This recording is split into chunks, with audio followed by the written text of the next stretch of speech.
Hey everyone, it's Kayla with the Celebration Company, and I've got something fun for you today. But first, don't forget to subscribe to my channel and give me a thumbs up. And also be sure to check me out on Facebook, TikTok, and Instagram for a lot of other fun ideas just like this one. All right, y'all, I'm going to blow your mind with this Dollar Tree craft. We are taking 4 Dollar Tree planks and we're going to create a really cool patriotic sign. So I'm using 4 of these Dollar Tree planks and then 2 5-gallon stir sticks. And I am choosing to put the rough side out. That's the side that I want to show, and that's the side I want to use. So I've got the smooth side facing me right now, and then I'm going to take my 5-gallon stir sticks and glue those onto the wood. I'm using some quick grab super glue, which I had a little bit of trouble with, so I would recommend going with your super glue, and then you can also use your hot glue to give you a little bit more of an instant hold. Next, I'm taking some candle wax and rubbing it all over this rough wood. I'm literally going all over the wood, so not just in random spots, but all over it, because I really want a sort of rustic, chippy look. Now, I'm going to take some paint. I'm using just it's basically a white. I think it's called Warm White by Deco Art, and I'm just doing one coat. If there's some spots that I don't get covered with the paint, I'm not concerned about it because we are going to be removing a lot of this paint anyways and going for a real chippy look. So I'm just going to dry this, and then I'm going to come back with my paint scraper and we're just going to scrape the paint off. So anywhere where that wax was, you can see how easy that paint is just scraping off. And because we chose the rough side of the wood, it just leaves this really cool texture and finish.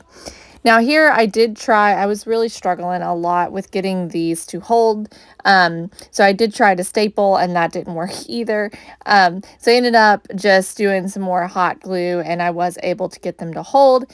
And then after that glue set, then they were fine. So now I'm taking some masking tape. I do recommend using some frog tape here, which is the green stuff if you have it. And I'm making a nice thin line. This line is about 1/8 of an inch wide.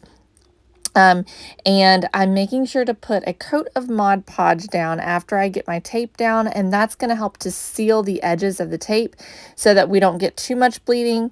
And then I'm just putting a coat of red paint on there.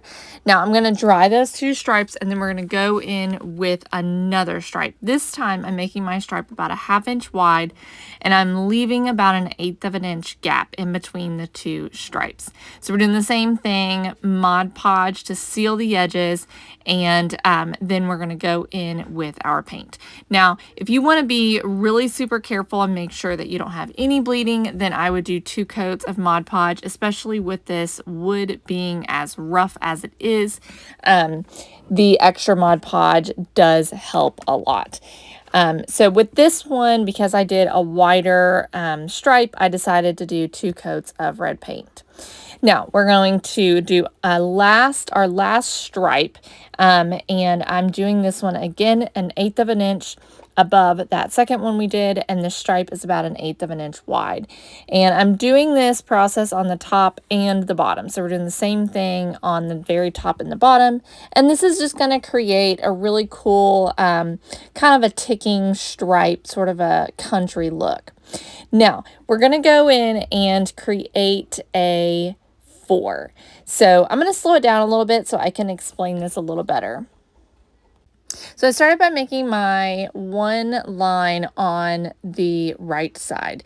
Then I just took a piece and went across the top to make the top of the 4. I'm sorry that part is cut out of the video. I wasn't able to get that part cropped in. But after we do that, so it was just a little piece. I did about, I don't know, like 2.5 inches or so. And I'm just taking another piece at an angle and running it across to make the angled part of the 4. And this is completely adjustable, so you can move these around after you get them on. And if it helps to just draw a 4 on there, you could always do that and then just kind of work around that.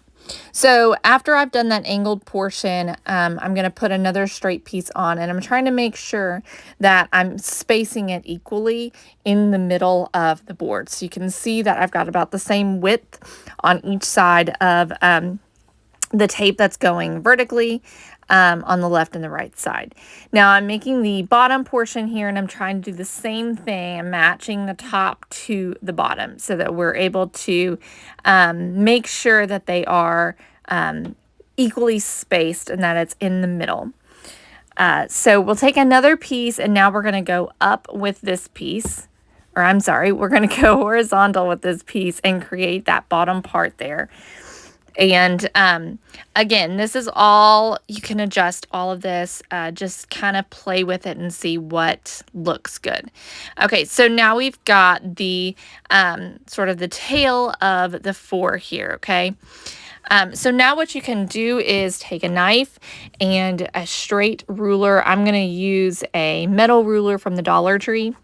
And you can cut this little piece out here so that you've got one continuous piece right here, because we don't want that horizontal piece right there. But it makes it so much easier to just go ahead and put the whole thing on so that you can kind of picture it and you're able to see it a little bit better.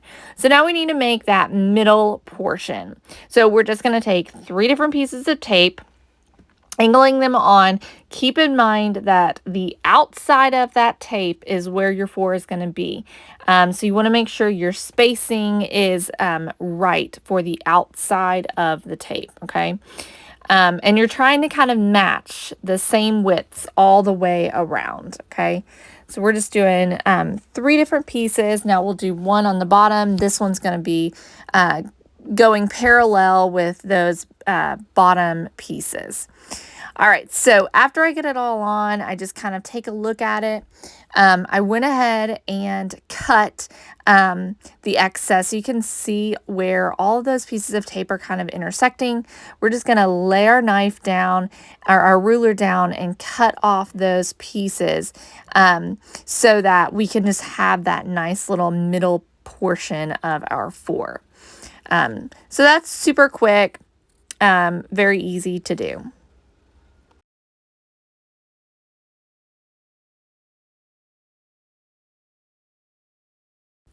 Okay, so now as I look at it, I'm noticing that things look a little bit off. And so I'm able to just go back and kind of shift things over a little bit. I felt like there needed to be a little bit of the 4, kind of that piece that comes out a little bit. So I wanted to make that portion in. So what I did is just took my ruler and I cut a little piece of that tape out right there. So that it's not completely straight on that side. We're able to get a little bit of that piece just kind of coming out past the edge of the 4. So just lay my ruler down, line it up, and just cut that that piece of tape out. And you can see I'm using the other horizontal lines to kind of place where my cuts need to go. And then we'll just get another piece of tape and just block off that edge to put an end to it, okay? So again, I feel like there needed to be a little bit of a shift. Things still didn't look quite right to me. So what I'm doing is taking that middle portion and I'm going to shift it over. You can see how it's not in line with that bottom tail. So we're going to shift it over so that it's a little bit more in line with it. And then I'm also going to mess with that angled piece right there a little bit and kind of rearrange that portion.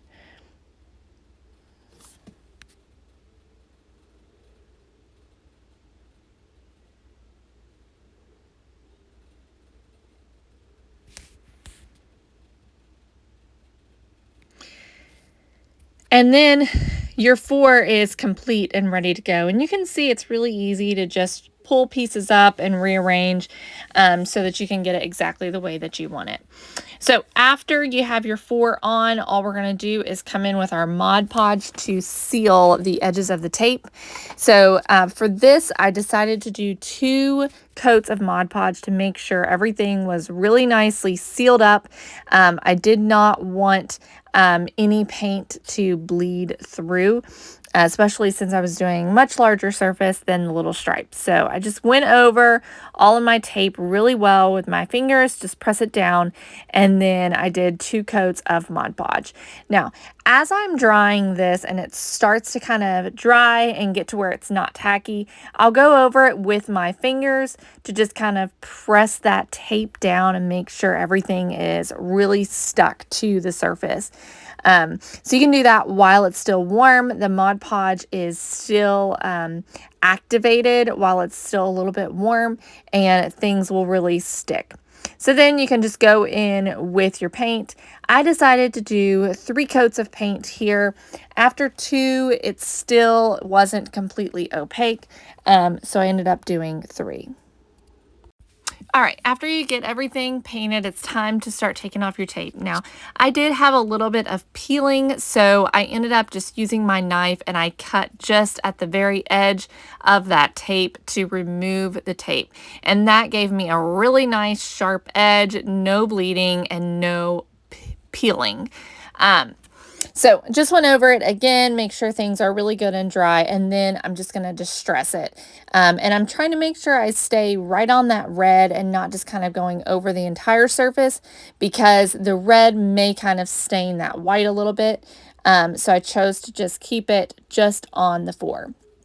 Now, I'm testing it here to see if I really wanted to do it. I ended up deciding to do the whole thing, and I took some burnt umber and just rubbed it sort of on the sign, just kind of all over, and then I went back with a baby wipe and removed the majority of the paint. So you can still see that white, but what happens is it just kind of brings out the antiqueness of it all, makes it look a lot older, and it stains any of that wood that might be showing through, and it just turns out absolutely gorgeous. I hope you enjoyed this craft, and I'll see you in the next one very soon. Bye, y'all.